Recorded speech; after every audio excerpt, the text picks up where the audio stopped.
from Hong Kong. In Hong Kong, for the last generation, you have a choice. The Republican candidate I did for not governor. have sexual relations And with I that realize woman. that this is something he is We're not going to inherent. be able to solve our problems if we get distracted by sideshows and carnival barbers. One Republican, one Democrat, and you discuss the issues that matter in today's local, state, national, and global politics. Hosted by Steve Hickson with co-hosts John Stanberry and Franklin Chansey. This is Backfire. Hey, welcome to another edition of Backfire, Cleveland, with our special guest, I guess, to call it, or you're not guest, you're not special. No, yeah, I think we could agree at this point we're neither special We're not nor special. guest. John Stanberry and Franklin Chansey, good morning. I'm Steve Hickson. Morning. Ball. Boy, we sure have a lot we could talk about today, I guess. Where would you guys like to start? You want to start locally or you want to start national? I don't care. We're just here to serve. Here's a good one I'll start with. A man was arrested by Bradley County detectives after the guy dialed the wrong number, and I guess the detective got the number, and he was selling drugs. Yeah, he actually apparently dialed the detective's cell phone by accident. That might go for committed. Well, or maybe someone, a higher authority was looking out for him, and this was the help he needed, and that's why he dialed that number. Well, you know, that might be right, but I mean, that's pretty cool. I think that Some, you know, even in it's like baseball. Way to go, Sometimes the Bradley pitcher County. throws the fastball right down the middle of the plate. All right, here we go again. Jimmy Logan's trying to talk the county commission into being trailblazers. The county appeals to eyes the appeal on the tax distribution, and you know, it was ruled that it was being done correctly by.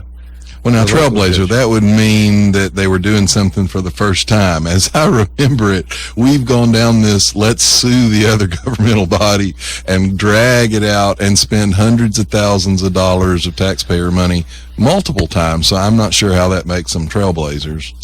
Well, anyway, Jimmy's getting them fired up, I think.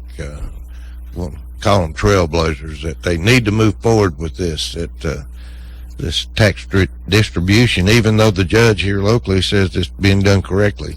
I agree with you. What Jimmy was saying is that there are lots of communities in the state who are in the same boat, and we seem to be out ahead of them in terms of Suing our fellow government offices. I will say he's quite passionate about this issue.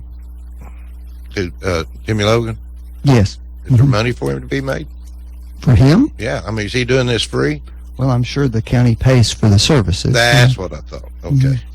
So we're going to let the one who's getting paid talk the county into it and make them trailblazers.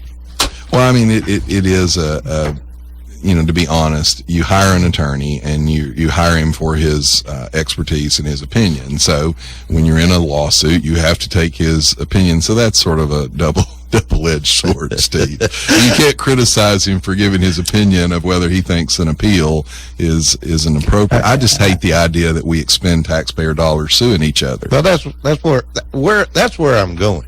Mm-hmm. You know, at some point, how long has this been going on? It's kind of like the dog and cat issue we got here. Yeah. You know, it just keeps coming First up. came up about a year ago. I said this particular incident. It's been coming up for many years, and it's time to be put to bed. You know, it's being distributed correctly now. You know, the issue I think we're talking about is during the election when the county did not want to join the city on the liquor referendum. They vowed to stay out of it. Well, no, the county didn't want to raise the tax, and so they didn't want to participate. Now, they knew when they did that if the city did it, and if the city was successful doing it, that then they would then have to turn around in order to protect county tax. Something different. They were hoping it would fail. So, wait a minute. When they did it after the fact, they were hoping it would fail? No, before the fact. Oh, and okay. then once it didn't, then in order to protect the county taxpayers' interest, they had to act at that point.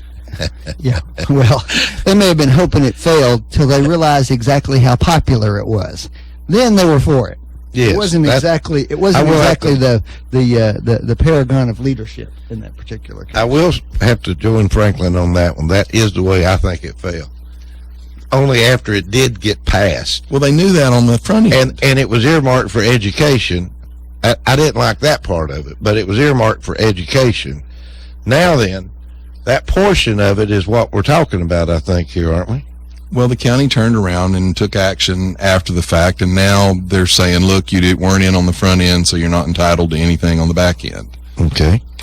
You but agree, agree or disagree with that? Well, I disagree. There are county taxpayers at stake here, and there's always the city makes the argument that they sell this inside the city, so they should get it. The county makes the argument, look, county residents are X percentage of the actual sales, so they deserve a little bit of that. It's a little bit more than that. The ability to develop those areas requires the infrastructure that the city put in that area. So, but that would be an argument for how the percentage breakdown goes, not whether there's any breakdown at all. Anyway, do you think they should keep appealing it? Or do you think they ought to take the local judge's decision and listen? I don't know. I haven't looked at it enough. That's the kind of thing. I'm against the concept in general of one government body suing another government body, because I think they've lost sight of the fact that at the end of the day, the taxpayers pay the bill, no matter who wins. That's the way I feel about it. But having said that, if you're an elected official on a body, you have a fiduciary responsibility to protect your body. And in a lawsuit like this, when you lose one round, there's an appeal, and you have to look at that and decide, do we go forward? Is it worth it or not? What would you do? I haven't looked at it enough. Franklin, what would you do? Well, what I would have done is look for an opportunity to work together on something, and perhaps as part of a negotiation say we're not going to pursue this issue if we can work out something together on something else. I think that's probably reasonable. Oh, that's how you come across. But I said the same thing last week. I bragged on the fact that our two school directors are now attending the county commission and the city council meetings, and that has not been the case in the past. That's just smart politics, and it's good for the people that they represent. We go, we participate, we show that we're interested, we try to have dialogue, and so it's the same concept. Well, the county commission used to regularly attend the city council meetings, and the city had a representative that regularly attended the county commission. That's not happened in the last little bit because we fall into this us versus them mentality. But that would be smart. It's good for them to get along and cooperate because, again, ultimately the taxpayer pays all these bills. True. So let's get along. Let's quit suing each other. So let's take the judge's opinion, and let's move on. Quit suing. That's what I'm trying to say. Do you think that the police chief Maddox that resigned over some conflict deserves to have his weapon given to him? Typically when an officer retires, they present them with their weapons. No. Two no's.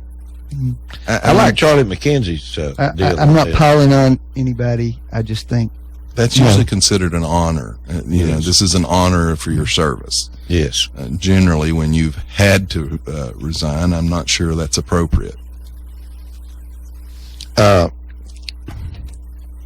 Anyway, they've voted to give it to him. So Charlie McKenzie said that he has to come. They ought to make him just come pick it up now instead of just giving it to him. He needs to have to come down there and pick it up. But I don't know what. Well, do they give it to every officer that resigns? Evidently, that retires. That is something that has been going on for several years, I think. Every officer? Every officer. Well, I don't know. In that case, he did serve a long time, and perhaps based on that, he does deserve Years of service. If they give it to every single officer, I probably would. If they give it in honor to chiefs and things, I probably would. I think they give it to every officer. No, it's not just the chief. It's Well, people who've had Let me ask them, can't they recycle those things? Or they just get outdated? they shoot them a lot, and there is a life cycle on those. Oh, really? Okay. Well, I don't have a lot of opinion on that. I just read it in the paper, and I thought it would be an interesting comment. It's not a gigantic issue. It's not a gigantic Amount of expenditure. It's just a question of what the signal is you send. I probably here's an interest. I probably wouldn't have asked. How's that? Given the circumstances, I probably wouldn't have asked for it. Yeah. Well, I think typically what they do is they bring the officer into the city commission, the council meeting, and make a big presentation out of their retirement. Well, I guess they've got a decision to make. Well, They did it. They voted to give it to you. 6-1, I think. Yeah. They haven't done the presentation yet. Well, they usually do it at the vote. Oh, do they? I mean, of course, it's generally a foregone conclusion. Having but said still. that, look, police officers, and I've said this all along, they risk their life day in and day out for their fellow citizens. I'm not disputing any of that. I'm not disputing the ordinary practice. I just think there are going to be exceptions to every practice, But people do make mistakes, and do. it doesn't change the fact that they he risks do, his and life and I'm every day not for years. suggesting that anybody's a horrible person or anything like that. I'm saying simply that I don't think drawing attention to that particular incident again is in the city's best interest. Well, maybe the press is the ones that drew attention to it. Maybe they should have just let it go quietly alone. Well, they drew attention to it when the city council introduced a resolution Yes. to do it. That's a public function. Introduce all kinds of resolutions. Not all of them get reported on. We had a social media threat putting officers at Lee University this past week with a threat. It's getting close to home now. Well, let us all hope that was just Well, it's not the first time. that was a student who had bad judgment and not really a serious threat. I hope. I don't know that, but I hope that He's a Nigerian student who said he saw all the recent shootings and thought he would just get some attention. Well, that's what I said. I hope that's all it was. Surely we all hope that. He would get some attention. Mm-hmm. That's a weird way But that's to get not the attention. first time that Lee has had problems. He had a bomb set off on campus that turned out to not be anything. There have been some other threats. And I would have to say, it's getting rather suspicious to have this many attacks and things on college campuses. And when you look at Lee and you say, if you had an ISIS lone wolf strategy in the world, where would you choose? Well, probably one of the leading evangelical Christian colleges in the country would be a top priority to hit. I agree. I mean, I hope I don't agree, but it's scary. It's scary, really, with what's going on in this world right now. Franklin, how did you think the debates went last night? Like most of the commentators who saw it, I thought it was a clear win for Hillary Clinton. She was, virtually even all the Republicans that I watched last night all said the same thing. I'm not saying that they agreed with her. They just said, from a debate standpoint, she easily won. Well, her and Anderson Cooper. He did a good, I don't mean that way. I mean, he did a good job. He pressed a lot of them on some issues they didn't want to be pressed on. He kept them on time, had some pretty, testy back and forth on, I thought he did a pretty good job. And some of the questions were hard. There were some questions that I thought were left out that, had it been a Republican debate, would have been asked. For example, when do you think a fetus is protected? At what point in development That's a fair question. is a fetus protected? There were several things. Should it be legal for a black baker to refuse to bake a Confederate flag cake celebrating Confederate Day, which is actually a holiday in Arkansas, which Bill Clinton failed to change as a holiday when he was governor? Do you believe newspapers should publish depictions of the Prophet Muhammad? And if you say you don't, then how do you feel about the play, The Book of Mormon? Should it have been staged? You know, there are questions like that personally I think the Republican candidates would have been asked were asked those type of hard-hitting, sort of very confrontational questions.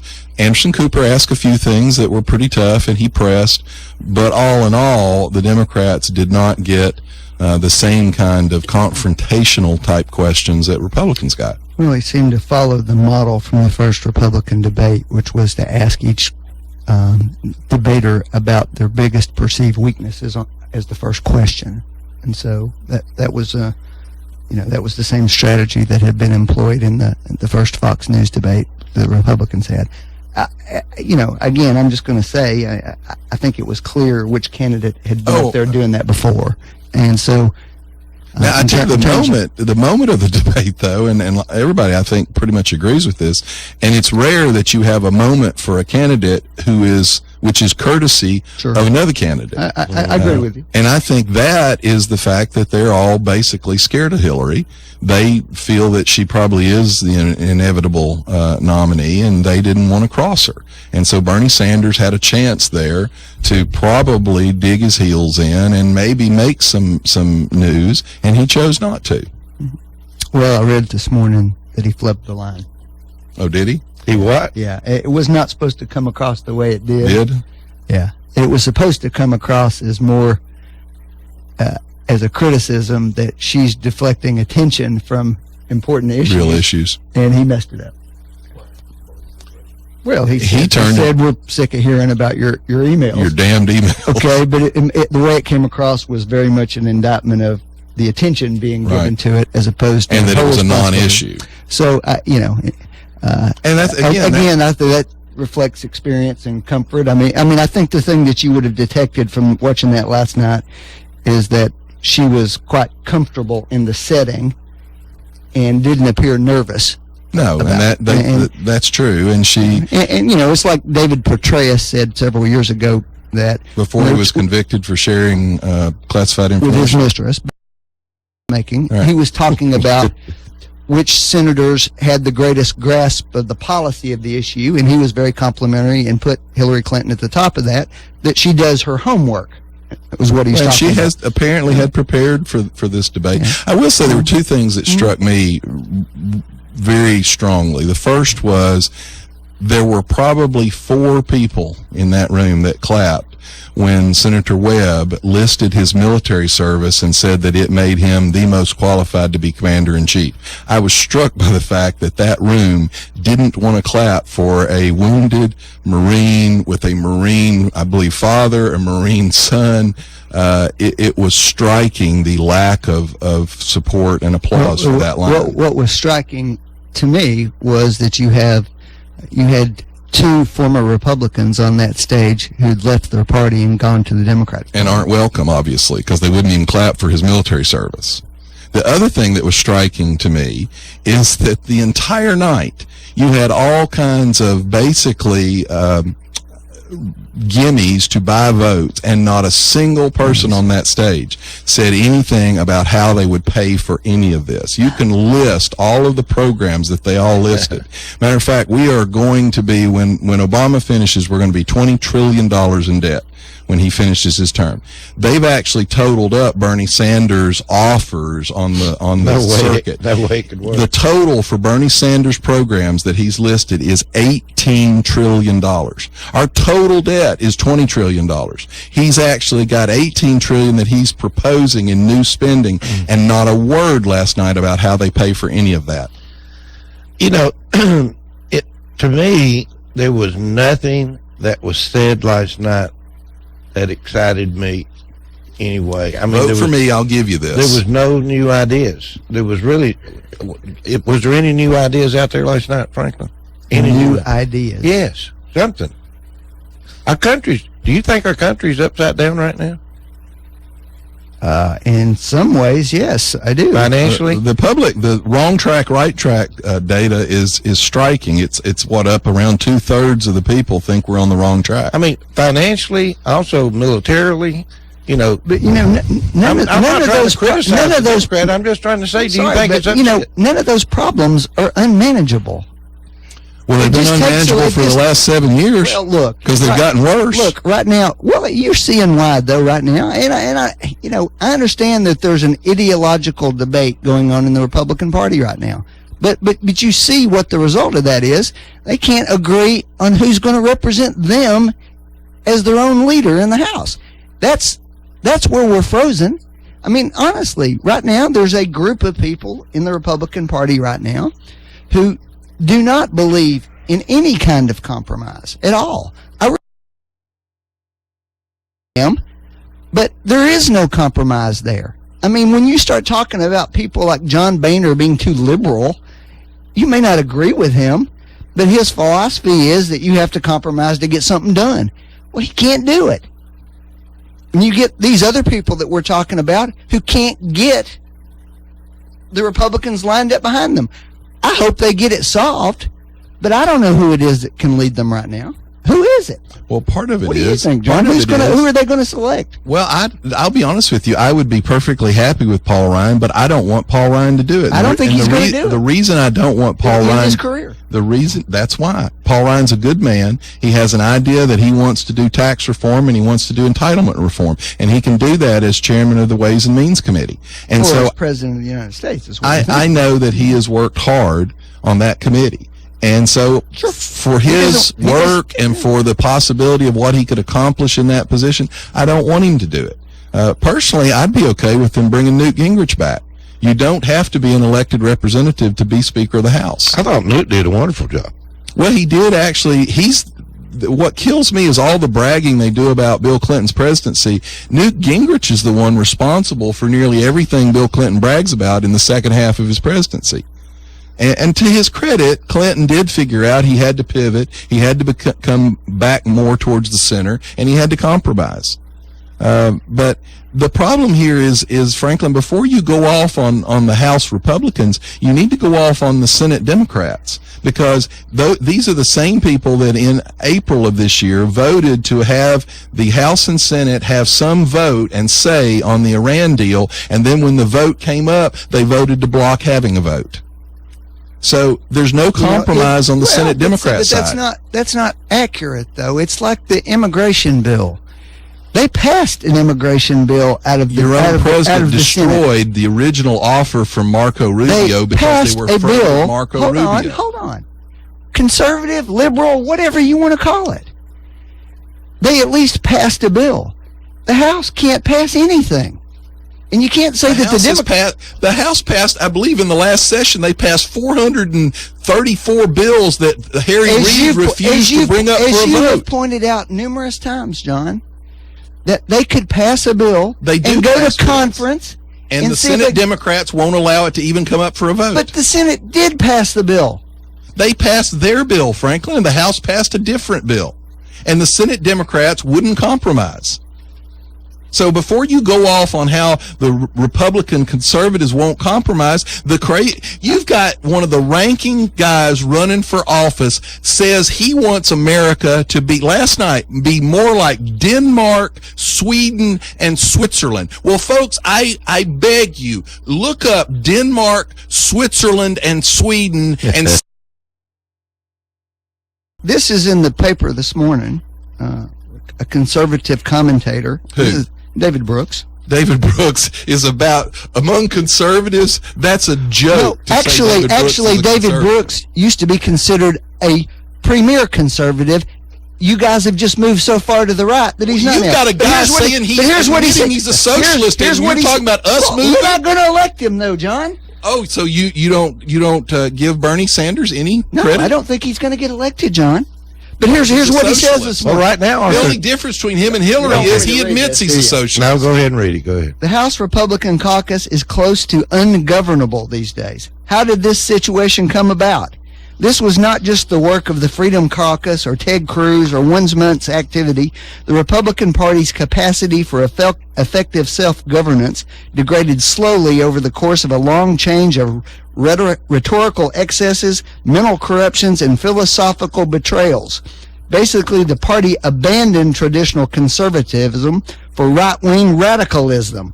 These Republicans see themselves as insurgents and revolutionaries, and every revolution tends toward anarchy and ends up devouring its own. Well, They can't agree on who their own frankly, leader is. That is from an establishment media conservative who has a vested interest in being part of the good old boy network. You know, again, I'm just going to say, you guys got to get your house in order, and then you Our can house criticize. is in order. It's the largest Republican majority in about 80 years. It is in order. In the lowest turnout election. Oh, see, listen to that. That's what's amazing about the Democrats. And Obama's the same way. He's got his own national security people You won saying the this. election. You No, won the no, election. that's not what you said. What you said is, yes, we lost, what but I'm it's saying because is- nobody went out and No, voted. what I'm saying is, though, don't act like a majority of Americans came out and supported you. That's not what happened. Well, I tell you what, and that's the philosophical debate right there, John. quit counting your illegal alien votes. Well, I'm sorry, if you want to change the Constitution, change it. Actually, Franklin, that's not the case. Let me tell is you the how that case. works. There was a report out last week, and the way this works is congressional districts are divided based on the number of population. That's right. And electoral votes in the presidential contest are given out based on that. California's getting four We don't extra. allow illegal aliens, illegal immigrants to vote, but the Census Bureau counts them in the census Because codes. that's what the Constitution says. Well, the Constitution says that before we changed the immigration laws in 1965, which if you'd like to The talk about immigration that, laws don't change the Constitution, John. Franklin, we changed the this. way we let people in and the numbers that we let in. That So does not the change. Census Bureau counts How can these people. illegals be counted? Because the Constitution says Under the census, you do count them, but the point says is, residents, you not should citizens. you should actually exclude them when you're doing things that they don't have any right to. So the Electoral College is given out, including the number of illegals. Well, what that does is that gives more votes to a state like California or New York, where there's a lot of illegal immigrants counted, and it gives less votes to, say, a state like Tennessee. So the illegal aliens are actually skewing the amount of weight that California and all the more liberal states have. Some guy just came out with a book. I was listening to it the other day, and he started naming off how many. California's getting four extra votes. And then he went over some other states. I don't remember what It's they were. enough to make it very difficult for a conservative to win the presidency. And then a fact of the matter is, people like Nancy Pelosi, people like Barack Obama, they know that, and they are purposefully tipping the It's scale the so they can have a Constitution. permanent majority. That's why there's the not. That's why we don't have a Constitution. fence. That's why we don't have a fence at the border. Well, right? you know what, Franklin? The Second Amendment is the Constitution, Change and the you all don't seem to have any trouble wanting to change it through the courts, through lawsuits, through everything Not else. changing anything in the Second Amendment. What do you think about all the hoo-la on the last night during the debate about guns? Well, there's I think it's the position that 75 to 80% of Americans have. that's not true. It is true. It's true when you use It's even terms the, like it's common even, sense. it's gun even the position that a legislation. majority of NRA members You mean have. like the straw purchase argument that was mentioned last night, right, Franklin? That I pointed out to you last night is already I a think- federal felony crime. I think the gun show loophole, most people would support. Well, Oregon's already closed that. Oregon has everything I you'll ask think for, and they improving had a and shooting beefing there. up the background checks, most people would support. Let me ask you something. Improving and beefing up. What do you mean by that? Improving and Well, beefing up the background you have checks? to invest some money in the reporting system and in the infrastructure involved in doing the background check so that it can be done more quickly and It's done consistently. in 10 minutes. And it's done in about 10 minutes. You fill out a form. It's called instant background check. Mm-hmm. Here's your problem, Franklin.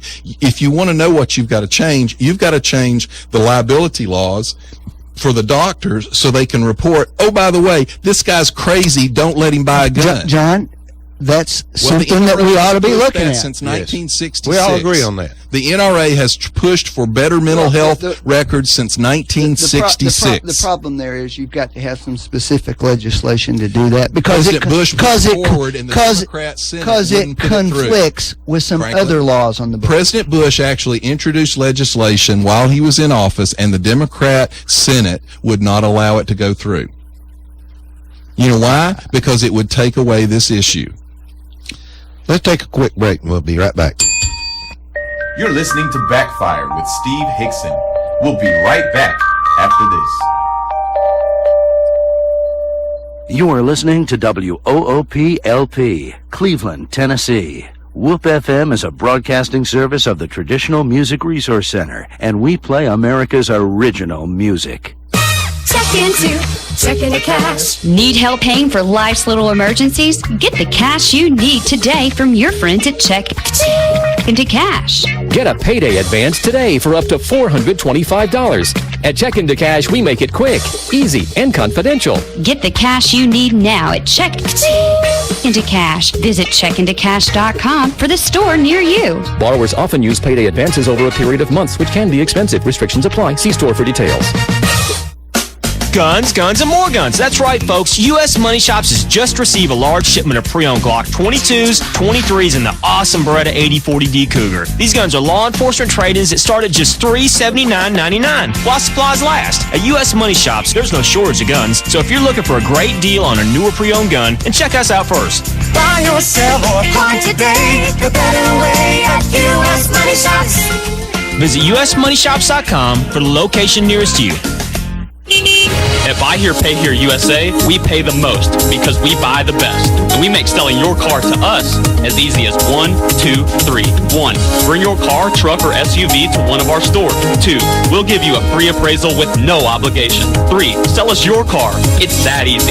At Buy Here, Pay Here USA, we buy the best. We sell the best and we pay the most. Visit us in Cleveland, Dayton, or Chattanooga, or go to buyheresellhere.com. That's buyheresellhere.com. Restrictions apply. See store for details. If you need a little green, Lending Frog is making deals. He'll lend you cash on any kind of wheels. Borrow just a little, or you can borrow big. Lending Frog is a new financial gig. It's hip to hop into cash.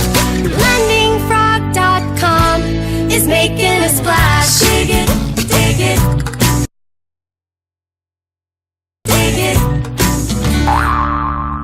This is Drew down at the Bald-Headed Bistro. Come join the Bald-Headed Bistro at the Block Party on October 31st, Halloween this year. We're going to be located at the Craig's Miles Hall. We're going to be serving some pulled pork barbecue, some Witch's Brew hot cocoa. Stop by and see Chef Eric. We'll see you on Halloween this year. Tired of carrying around cash in your pocket and tired of banks? Visit usmoneycard.com and get your prepaid debit card to use wherever MasterCard is accepted. It's a smart and safe alternative to carrying cash, and it's convenient. Even if you have a bill that requires a check, US Money Card has that too. Visit usmoneycard.com today and find out how to get your reloadable prepaid debit card. Log on, load up, and love your US Money Card. Visit usmoneycard.com for complete details. Train Endurance Engineers are an elite group of extremely devoted individuals who stop at nothing to push our heating and cooling units to the brink. That way, when they pick up the pieces, they'll know exactly how to make the Train we install in your home even more reliable. Right now, their target is a Train AC unit. Test to control. Fire up the pitching machine. Their methods may seem unconventional, Okay, cue the jackhammers. but it's because of their tireless efforts that it's hard to stop a Train. When you want an unconventionally efficient heating and air unit that keeps your home right in the comfort zone day in and day out, nothing will do but a Train. To get the best Train service, call your local Train comfort specialist. Mechanical Systems, 336-5739. Keeping you comfortable is Mechanical Systems' only business, and they've been providing high-quality service and installations for more than 30 years. Mechanical Systems, 336-5739. That's 336-5739. It's hard to stop a Train. Really hard. You're listening to Backfire with Steve Hickson on WOOP FM. Call 423-614-5553 to join in on the conversation. Now, back to Backfire. All right, we're back live. I want to know if you think Joe Biden's going to run for president. I think it's less likely after the debate last night. I think if Clinton had done it poorly in the debate, the pressure on him to get in would have gone up, but she did well, so I think that makes it harder for him to get in. I think Debbie Wasserman Schultz, the DNC chairman, I think they set this up.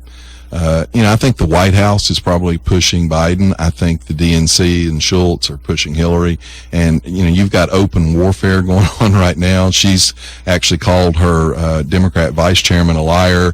The vice chairman called Debbie Wasserman Schultz a liar on the news over the debate schedule, because a lot of them feel like this was set up to favor Hillary. I think it did favor Hillary, and I think he's right. I think Biden probably there was an idea that he was going to announce yesterday afternoon, and that would, and she did well, and everything ran smoothly for her, and I think Biden's probably windows closing. We're going to take a call, but first of all, I want to say the only reason I think she did well, she didn't have anybody to run against her. I think they set it up for her to do well. Yeah. Let's take a call. Go ahead, caller. You're live. Good morning, Steve and John Franklin. How's it going? Good morning. Good. I just want to congratulate Martin Grissom this morning. He's probably on cloud nine. His Cubs with advances. Yeah, I'd say he's pretty excited right now. Yeah, I'd say he's on cloud nine. Guys, what do you think about Skybridge changing their name to Tenova? I think it's pretty confusing. Well, it's the same. It's the same company that owned it before. That's what they've done. They're trying to do statewide with all their facilities. So eventually, they're just, what's the whole corporate branding kind of thing? Well, they spent a lot of money branding before, so. Yeah. I have a question for John, if he can answer it for me. Sure. I've been having some procedures done up there in the last week or two, and they're scheduling me for another in the morning. If I'm not sure about this, John, who can I go see up there today about this procedure I'm having? You're talking about at the hospital? Yeah. You mean you're not medically sure? Well, I'll tell you what it is. They're going to schedule me for a heart catheterization, and I just did a nuclear stress test here about 2 weeks ago, and now they keep adding on me, and I'm not sure about this. I just want to get some opinions on it. I would go have a sit down face to face with the doctor who's prescribing it and talk to him about it. It's the doctor's orders. You have to be comfortable with your doctor, and we have wonderful doctors here in town. If you're comfortable with your cardiologist or the doctor that's ordering it, I'd ask him. A heart cath is a test, and these tests overlap, but they don't all show the same thing. And sometimes you'll do one and it'll give you an idea of a problem, but the next test actually pinpoints the problem. But I'm a dentist, so. Well, John, the problem with that is the doctor that ordered the nuclear stress test is no longer there. He went to Chattanooga.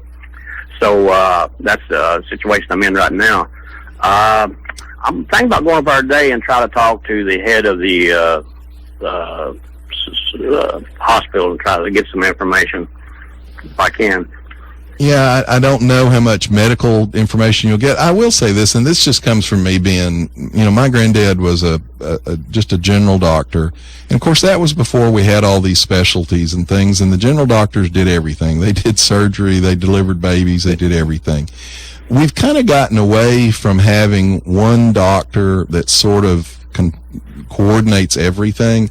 And so I'm sort of a believer in family practitioners or internal medicine guys or general practitioners that you have a long-term relationship with, that you trust, because they can help guide. Go to this specialist, but then come back to me and I'll help coordinate this. So I think people ought to have a general doctor that is kind of aware of your entire health history. Well, guys, wish me luck. I feel like I'm going to need it anyway. I appreciate you guys. All right, Bullet. Good luck to you, buddy. Good luck. Where were we? We were talking about something. Will Biden run? You said basically neither one of you think it's over for Biden. I think the window's closing. Yeah, I think the pressure's building that he's had a period of time that it was perfectly appropriate for him to show some hesitation about what he wants to do. But I think John's right that the time's coming. He has to make a decision. What do you think about Hillary's deal last night on coming out against Kevin McCarthy, talking about how. Well, we said from the start that was a screw up on McCarthy's part. It was a gimme. I will say the president, whether he intended to throw her under the bus in the 60 Minutes interview or not, he more or less did, because what he said was that, he backed her up that this was a mistake, and she said it was a mistake. But then he said, however, this is a legitimate concern. Mm-hmm. And that was a big thing for the president to say. All right, we've got some stuff we're going to play something for you here, and we'll talk about it from there. Go ahead, Maestro, play it. You got $500 million from Congress to train and equip 5,000. And at the end, according to the commander of CENTCOM, we got 50 people, most of whom are dead or deserted. We got he said 4 or 5 left. Steve, this is why I've been skeptical from the get-go about the notion that we were going to effectively create this proxy army inside of Syria. I know you don't want to talk about this. No, I'm happy to talk about it. It would seem to show, if you expect 5,000 and you get 5, it shows that somebody, someplace along the line, made some sort of a serious miscalculation. Steve, let me just say this. It's an embarrassment. Look, there's no doubt that it did not work. That was the 60 Minutes interview with Mr. Obama there the other night. I think he gave the news commentator some criticism over. That is classic Obama. He is the opposite of Harry Truman's "the buck stops here," and he's actually getting criticized in the liberal media. Morning Joe, MSNBC, had David Ignatius, which is a liberal commentator, say that he is a liberal commentator. He's a very well-respected foreign policy analyst. I'm not criticizing him. Actually, you're helping my case. No, and he's not identified as a liberal. Okay, all right. We'll give Franklin that. He is a respected foreign policy guy. And here's what he said about Obama. He said, he spoke almost like a man vindicated when a policy of his own administration had collapsed in failure. And he took the line almost of, see, I told you so. But that's Obama all over. His failures aren't his failures. They're your failures, because you stupid people were urging him to do something to help the rebels. So he's never to blame. So he is the opposite of Harry Truman's "the buck stops here." It never stops at him. Well, the response to that is, first of all, that most of the people on the Republican side didn't want to spend $500 million. They wanted to spend $5 billion. Because they would have done it confidently. No. And again, and first of all, let me give you the good news here. I'm sure your inner conservative will appreciate this, John. It is true that $500 million was budgeted for this, but it turns out the vast majority of that money has not been spent yet. So we didn't spend $100 million per fighter? No, we didn't. We only spent, what, $25 billion per fighter? No, it turns out only about $50 million has been spent. So $10 million per fighter. $10 million per fighter. Number two. And you're going to brag on that. No, I'm not bragging on it, but I am telling you that what I agree with about the president in this particular case, and what I disagree with the Republicans about on this, is that I don't see any long-term strategy from them. They have a short-term strategy that they strongly disagree with the president on, and I think that's a fair criticism that's being leveraged. But in terms of the long-term, what is the long-term strategy? What is his long-term strategy? His long-term view is that we have not done a very good job of picking winners in the Middle East. And that every time we've done it, it has ended up biting us. And so what he's doing is nothing. Well, he's teaming up with Iran. Let's take a call real quick. Go ahead, caller, you're live. Hey, Steve. A couple weeks ago, you made a comment regarding the gun control and the university shootings. And, I just wanted to see if John and Franklin. Franklin wanted to elaborate on that. On the what now? On the university shooting? Yeah, the university shootings. You made a comment that pretty much every time one of these has happened, Obama's been in trouble. Oh yeah. And I heard that from someone the other day as well, and there's a lot of coverage on that, I guess, online that well, it's not going to be put on the front page. Wouldn't want that kind of exposure for the U.S. government. Well, in other words, what you're saying is that you're relating to my comment was every time Obama gets in trouble, there seems to be another shooting or somewhere that takes the headlines.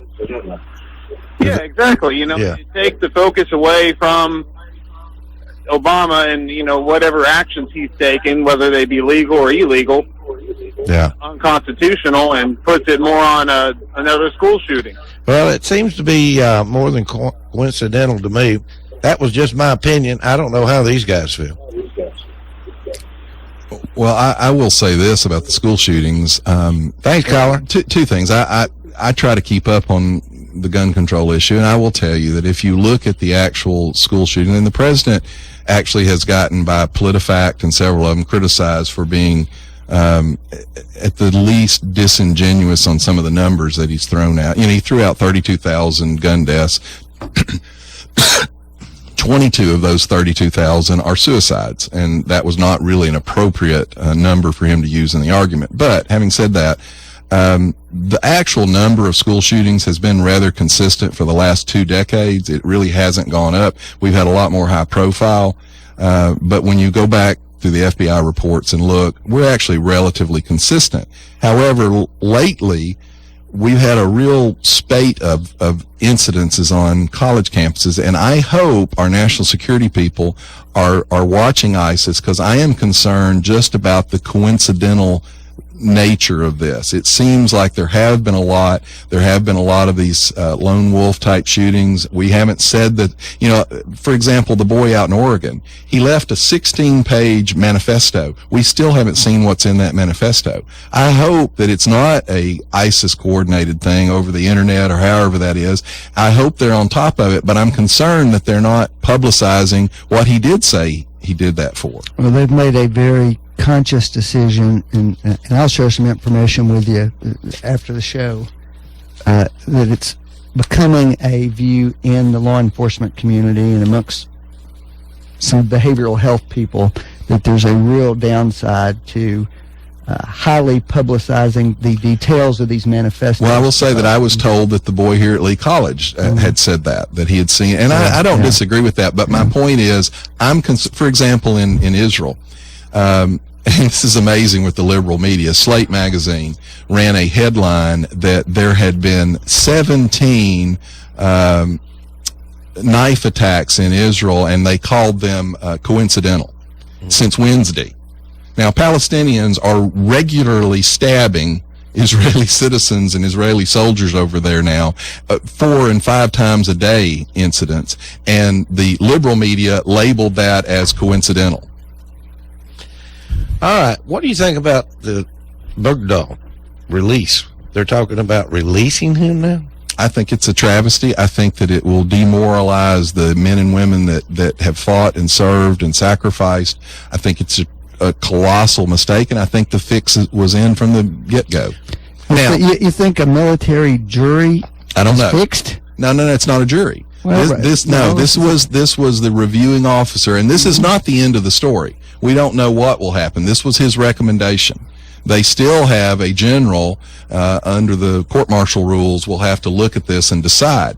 But you've got a lot of former military people that are upset. You had people died because of him, and I know they're playing technicalities with this, and they're saying, oh, well, those men were out on patrol anyway, and so they didn't die looking for him. They were out there because he was gone, and they were trying to find him.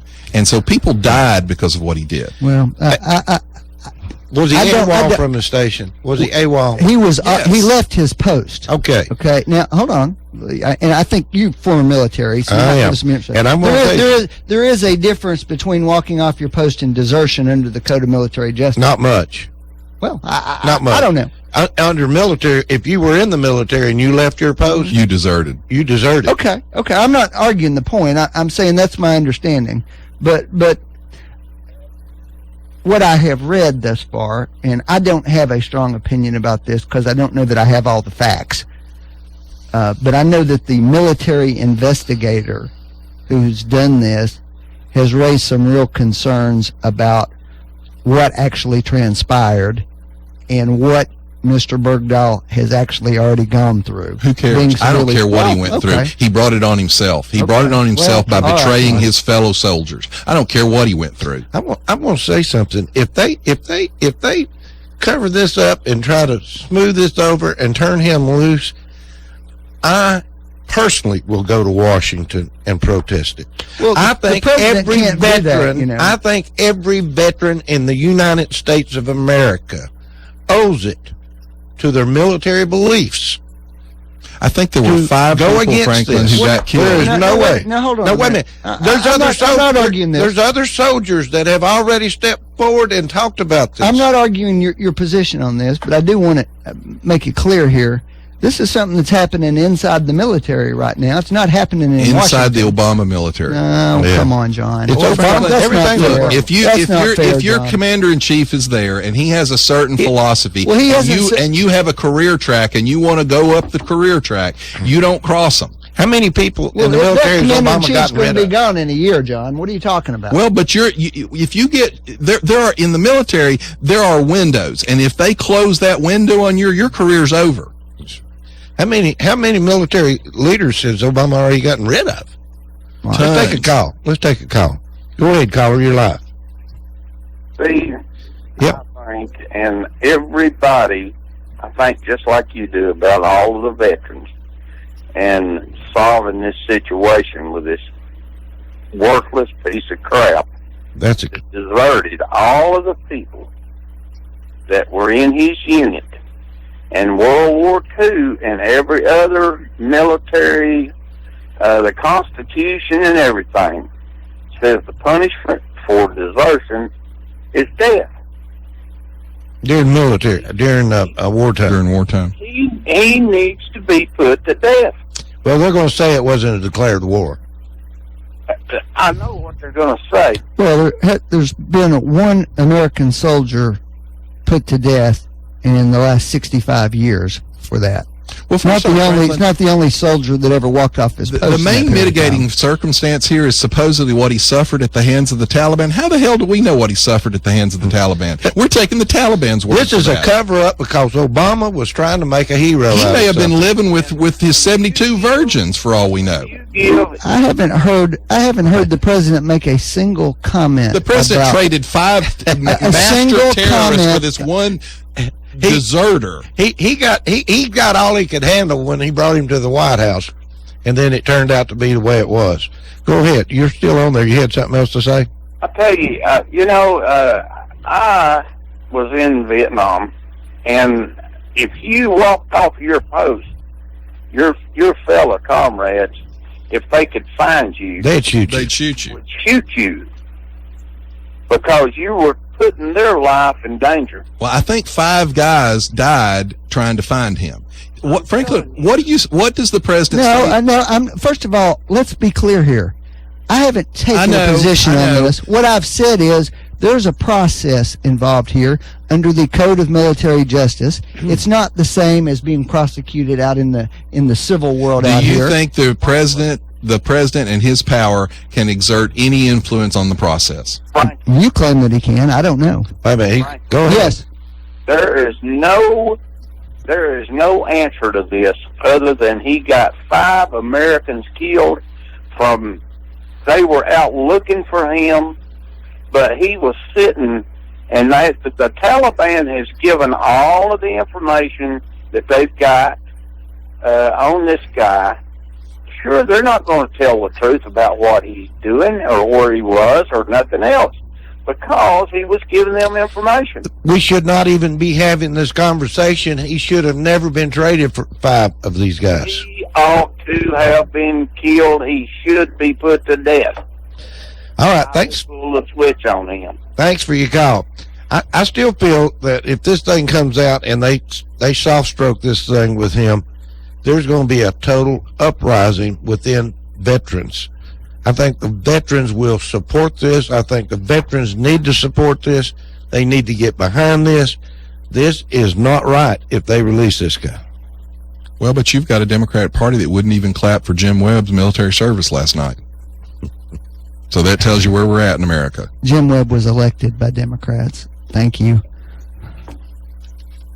He wasn't elected by Republicans. He was elected senator of Virginia by Democrats. Was he one of the Republicans that switched? He was a former Republican. He worked in the Reagan administration. Yeah. Mm-hmm. What was the other? Who were? In fact, let me just go back to this debate last night. Who were the other people? I'd never heard of them before last night. Lincoln Chafee was a former Republican and then an independent and now a Democrat. And he's the one that when they criticized one of his votes, he said, well, you know, I'd just gotten there and didn't really know what I was doing. And that was his actual answer last night. I know, I saw that. All right. Who's going to be a House Speaker, John? I don't know. Who's your pick? Well, I said earlier, I think Paul Ryan is probably uniquely qualified to do it. I don't know that he will do it. I'm not sure he will. I hate for him to do it from the standpoint of it will end his opportunity on the Ways and Means Committee to reform entitlements and to reform the tax code. And I think he is dedicated to that, and that needs to happen drastically. The 40 approximate members of the House Freedom Caucus are demanding his agreement to change some of the rules in the House before they will throw their support behind him. Actually, our own Marsha Blackburn has announced she has indicated if Paul Ryan doesn't, that she's indicated. And Marsha is sharp as a tack, very conservative, very principled, good woman from Middle Tennessee. Yeah, I was fixing to say she's out of Nashville. She's a Nashville area, sharp as a tack. Yeah, I've seen her. I've seen her on a couple of shows. She is pretty well spoken, articulate. Mm-hmm.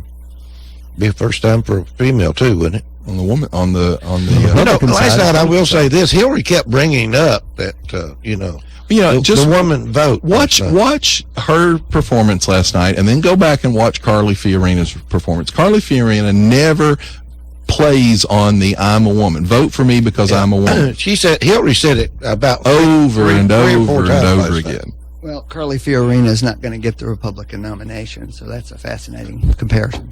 Well, that's okay. Hillary Clinton's not going to get the presidency, so we're okay. Who is Biden? You say Biden's out. He's missed his opportunity. I don't think it's out. I just think it's less likely today.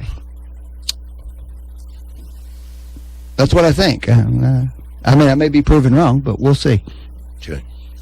The Republican poll has come out, the Fox News poll over the weekend. I thought it was interesting. Trump still leads, but only by 1 point over Ben Carson. And the left absolutely hates Ben Carson. And then,